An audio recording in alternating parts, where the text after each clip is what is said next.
University మంచి భవిష్యత్తు కోసం తెలుగు విద్యార్థులు ఇష్టపడే యూనివర్సిటీ. కాల్ 9059052378 9059052379. నమస్తే, వెల్కమ్ టు ఐ డ్రీమ్. నేను మీ ఝాన్సీ. ప్రేమ అంటే ఏంటి అసలు? టీనేజ్ లవ్, ఈ వర్డ్ మనం తరచుగా వింటున్నాము. 9th క్లాస్లో సూసైడ్లు, 8th క్లాస్లో సూసైడ్లు, 10th క్లాస్ పిల్లలు క్లాస్ రూమ్లోనే కూర్చొని ఒకరినొకరు చూసుకోవడం, అది స్కూల్ టీచర్స్ దాకా, ప్రిన్సిపల్స్ దాకా, ఇంటి దాకా వెళ్ళి గొడవలు అవ్వడం, వాళ్ళని స్కూల్ మాన్పించేయడం. అసలు ఎటుపోతుంది సమాజం? ఈ టీనేజ్ లవ్ అంటే ఏంటి? అసలు టీనేజ్ లవ్కి ఎందుకు గురవుతారు? ఈ టాపిక్ గురించి మాట్లాడదాం. ప్రస్తుతం అంతా ఉన్నారు సోషల్ యాక్టివిస్ట్, ఇంకా మోటివేషనల్ స్పీకర్ రజనీ రమ గారు. నమస్తే అండి. నమస్తే అమ్మా. మ్యామ్, రీసెంట్గా మా రిలేటివ్స్లోనే చూశాను, సంహవ్ ఇలా చేశారు, మాట్లాడుతున్నారు అని చెప్పి తనని స్కూల్ కూడా మాన్పించడం, ఇంట్లో కూర్చోబెట్టడం జరిగింది. అంటే ఏంటి, వాళ్ళకి పేరెంట్ లవ్ దొరకట్లేదా, లేకపోతే చెప్పేవాళ్ళు లేరా? అసలు లవ్ అంటే ఏమనుకుంటున్నారు, ఏం ఎక్స్పెక్ట్ చేసి ఇలా చేస్తున్నారు అనేది తెలియట్లేదు. తన్ని కూర్చోబెట్టి మాట్లాడితే కూడా తన దగ్గర ఒక ప్రాపర్ ఆన్సర్ లేదు, ఎందుకు ఇలా చేసావు అంటే. మేబీ వాళ్ళకి తెలిసి తెలియని వయసు. మరి దీన్ని పేరెంట్స్ ఎలా డీల్ చేయాలి అంటారు? అంటే వాళ్ళకి అసలు అది లవ్ అని వాళ్ళకి తెలియదు. అది లవ్ కూడా కాదు, వాళ్ళకి కలిగేది లవ్ కాదు, ప్రేమ అనేది. ప్రేమ అంటే పెద్దవాళ్ళకి అర్థం కావట్లేదు, ఆ చిన్న చిన్న పిల్లలకి 7th క్లాస్ 6th క్లాస్ నుంచే మొదలు పెడుతున్నారు. అది ప్రేమ కానే కాదు. ఏంటంటే ఈ రోజుల్లో పిల్లలకి ఎర్లీగా మెచ్యూర్ అవ్వడము, హార్మోన్స్ ముందుగానే వాళ్ళకి వర్క్ చేయడము, ఆ హార్మోనల్ చేంజెస్ వల్ల, వాళ్ళకి చేంజెస్ కాదు, కొత్తగా వాళ్ళకి డెవలప్ అవుతూ ఉంటాయి లోపల నుంచి. ఆ హార్మోనల్ ఫీలింగ్స్ కానీ, హార్మోన్స్ వల్ల బాడీ డెవలప్మెంట్ కానీ జరుగుతూ ఉంటుంది. అది జరిగినప్పుడు కెమికల్ రియాక్షన్ లోపల, అది ఎవరు కూడా నేర్పేది కాదు అది. ఆ సమయంలో వాళ్ళు ఒక సినిమా చూసినా, ఒక ఇద్దరిని చూసినా, ఒక కపుల్ని చూసినా, ఇంట్లో అమ్మా నాన్నని చూసినా, చుట్టాలు ఎవరన్నా ఇంటికి వచ్చినా, వైఫ్ అండ్ హస్బెండ్ కావచ్చు, పెళ్లి కావాల్సిన అమ్మాయి అబ్బాయి అవ్వచ్చు, అలాంటి వాళ్ళని ఎవరిని చూసినా వీళ్ళకి కూడా అటువంటి ఫీలింగ్సే కలుగుతాయి. కలిగినప్పుడు ఏ వయసు అబ్బాయి కనిపించినా సరే, అంటే వయసులో ఉన్న ఏ అబ్బాయి కనిపించినా సరే, ఆ అబ్బాయి తోటి, ఆ అబ్బాయి అందంగా ఉండనివ్వకపోని ఒక అట్రాక్షన్ అనేది కలుగుతుంది. ఏదో కొంచెం మాట్లాడాలి, అతను కూడా తన వైపు చూసి నవ్వాలి అని, తను అందంగా ఉన్నట్టు ఫీల్ అవ్వడం. అఫ్కోర్స్ ఇది అబ్బాయిల్లో కూడా ఉంటుంది. ఆ వయసులో మేమే అందంగా ఉన్నాము, తర్వాత అందరూ మమ్మల్నే చూస్తున్నారు అనే ఒక ఫీలింగ్ ఉంటుంది వాళ్ళకి. Attention seekers. అవును. ఏంటంటే వాళ్ళకి అప్పుడప్పుడే బాడీ గ్రో అవుతూ ఉంటుంది, ఫేస్ కూడా కంప్లీట్గా ఒక పరిపక్వత అనేది ఉండదు వాళ్ళ ఫేసుల్లో. అప్పుడు వాళ్ళల్లో ఇప్పుడు చుట్టాలు అనేవాళ్ళు వస్తారు, ఏంటి ఇది ఇలా ఉంది, ఇది పొడుగవదా, ఇదేంటి ఇది, ఇది ఏదో సంథింగ్ ఏదో కామెంట్స్ చేస్తూ ఉంటారు పిల్లలు మీద, చుట్టాలు అనేవాళ్ళు వస్తే. దాంతో వీళ్ళకి ఒక గిల్టీ వస్తుంది, నేను ఇలా ఉన్నానా, అమ్మో నేను ఇలా ఉన్నాను, ఇప్పుడు వాళ్ళు నా వెంకే చూస్తున్నారేమో, రోడ్డు మీద ఎక్కడికైనా వెళ్ళేటప్పుడు నేను ఇలా ఉన్నాను కదా, నా వైపే చూస్తున్నారేమో, నన్ను వెక్కిరిస్తారేమో.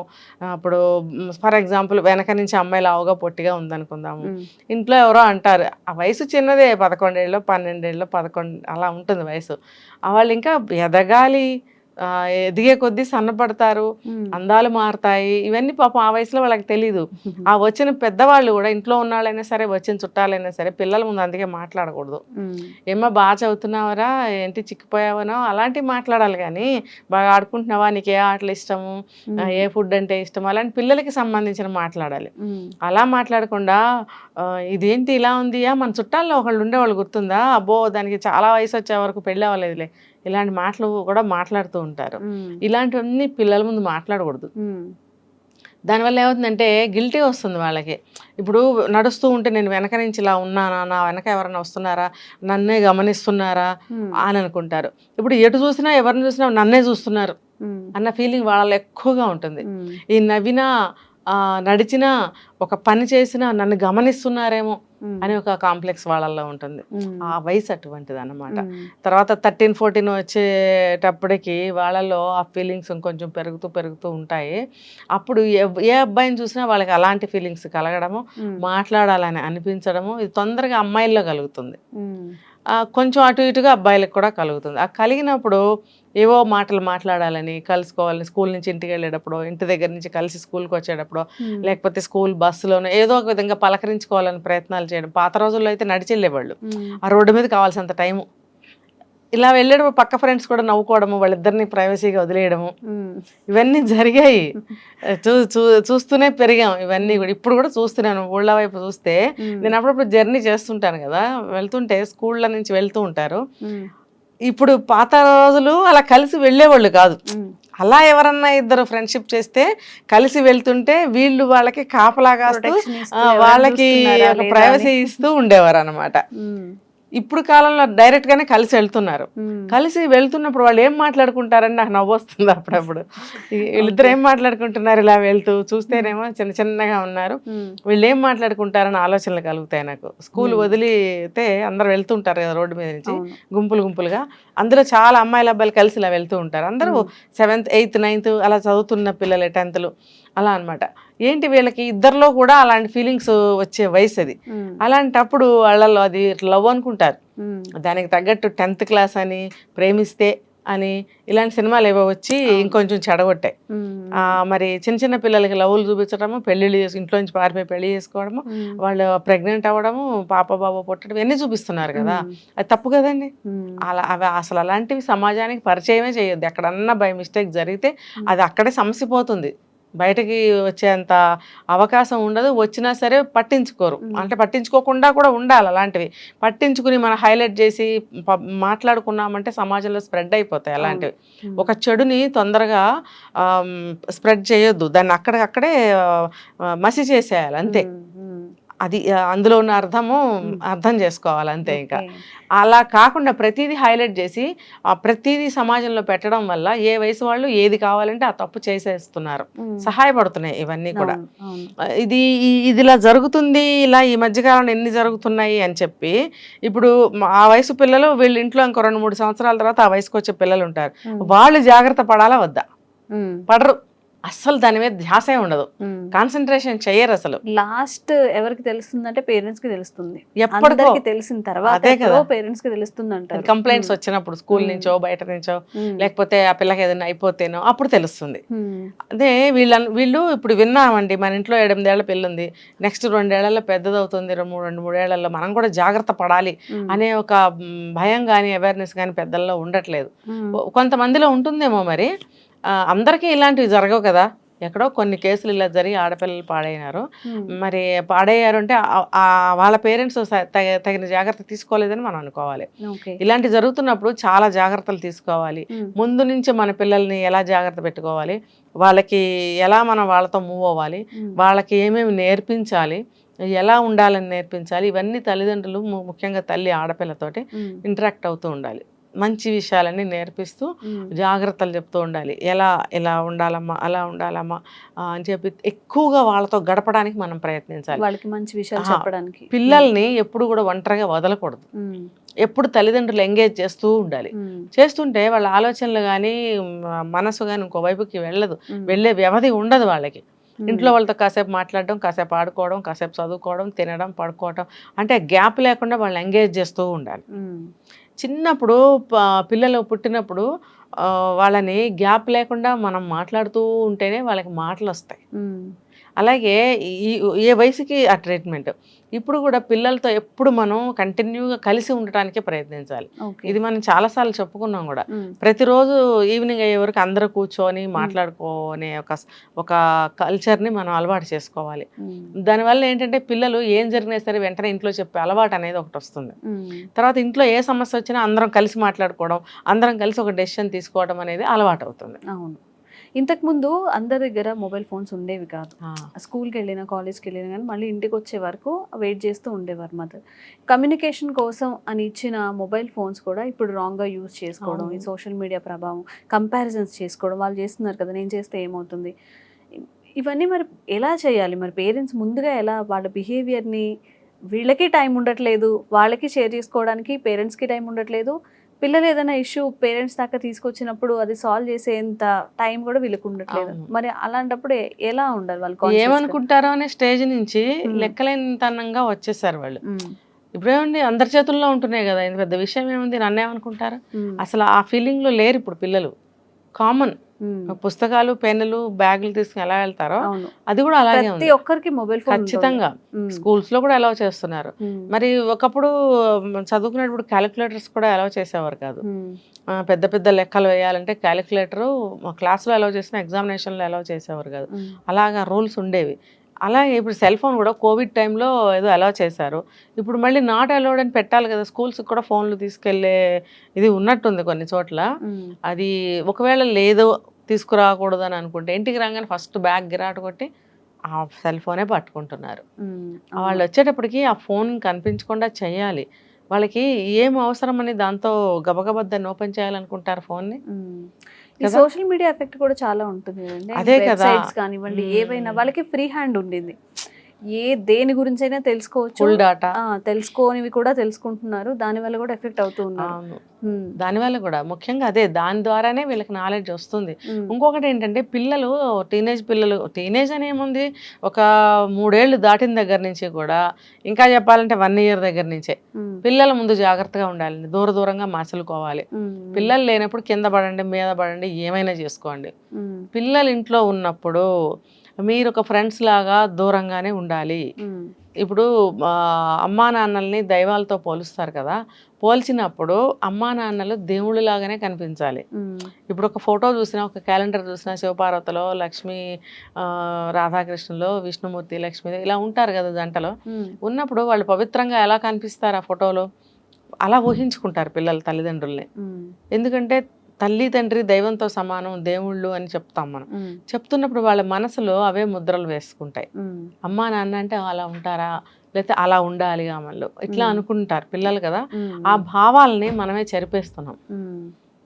వాళ్ళు పుట్టకతోనే వాళ్ళు ఎప్పుడు చెడిపోరు, మనమే చెడగొడతాం. ఎలా మనమేం చేపట్టుకుని చెడపాం, మనం చేస్తాం కదా, అవి వాళ్ళు చూసి వాళ్ళు చేస్తారు. అదే మనం పెద్దయ్యాక చేసాం, వాళ్ళు అప్పుడే చేస్తున్నారు కాబట్టి వాళ్ళు చెడిపోయారు అంటున్నాం. మనకేమో అవసరము టైం పాసు, వాళ్ళకేమో చెడిపోవటానికి మార్గాలు, సాధనాలు. ఇది తెలుసుకోవాలి. 25 ఏళ్ళన్నా ఉంటాయి కదా పేరెంట్స్కి అనుకుందాం. వీళ్ళు ఆలోచించగలగాలి 25 ఏళ్ళు వచ్చిన తర్వాత. ఇవన్నీ తప్పు. సమాజంలో ఇప్పుడు ఎక్కడైనా సరే గోల పెట్టి చెప్తున్నారు అందరూ అని చెప్పి చెవిలో పెట్టుకోవాలి. ఆ మాటని పెట్టుకుని పిల్లల్ని జాగ్రత్తగా చూసుకోవాలి. అంతేగా వాళ్ళు అలాగే చెప్తారులే, ఇప్పుడు ఇది ఏడుస్తున్నాడు, వీడికి ఆ ఫోన్ ఇవ్వకపోతే అన్నం తినడు, ఫోన్ ఇవ్వకపోతే స్నానం చేయించుకోడు, ఫోన్ ఇవ్వకపోతే నిద్రపోడు, ఇలా ఏదో ఒకటి చెప్తారు. చెప్పి అంతకుముందు అయితే టీవీలు ఓపెన్ చేసేవారు, ఇప్పుడు మొబైల్స్ వచ్చిన తర్వాత మొబైల్సే ఎదురుగా పెట్టేసుకుంటారు. టీవీలో అయినా లిమిటెడ్ కంటెంట్ కదా అప్పుడు. ఇప్పుడు ఎంటర్టైన్మెంట్ ఎంత వాస్ట్ గా ఉంది. అప్పుడే అలా అనుకునేవారు. మరి అప్పట్లో టీవీ డివైడ్ చేస్తుంది అనుకున్న వాళ్ళు దానికి double triple negative effects phone వల్ల వస్తున్నాయి బాగా. అసలు ఇంకా అది అన్లిమిటెడ్ అన్నమాట. ఆ రేషియో మనం చెప్పలేం. అది ఇంకా దానికి ఒక ఎండ్లెస్ చెడిపోవటానికి ఏం చెప్పాలి దాన్ని, అది చెడిపోవటానికి ఇంకా ఎండ్ లేదు. ఇది చెడిపోతూనే ఉండాలి. అంతే, ఇంకా పుచ్చిపోయి పురుగులు బట్టి నశించిపోయి భూమిలో కలిసిపోవాలి. అది అటువంటి చెడు అనమాట. ఏదైనా మేడం, పిల్లల్ని పెంచడం అనేది పేరెంట్స్ కి కత్తి మీద సామా మామూలుగా. పోషించడానికి ఉద్యోగం చేయక తప్పదు, ఇద్దరూ సంపాదించుకోవాలి ఈ రోజుల్లో ఉన్న ఖర్చును బట్టి.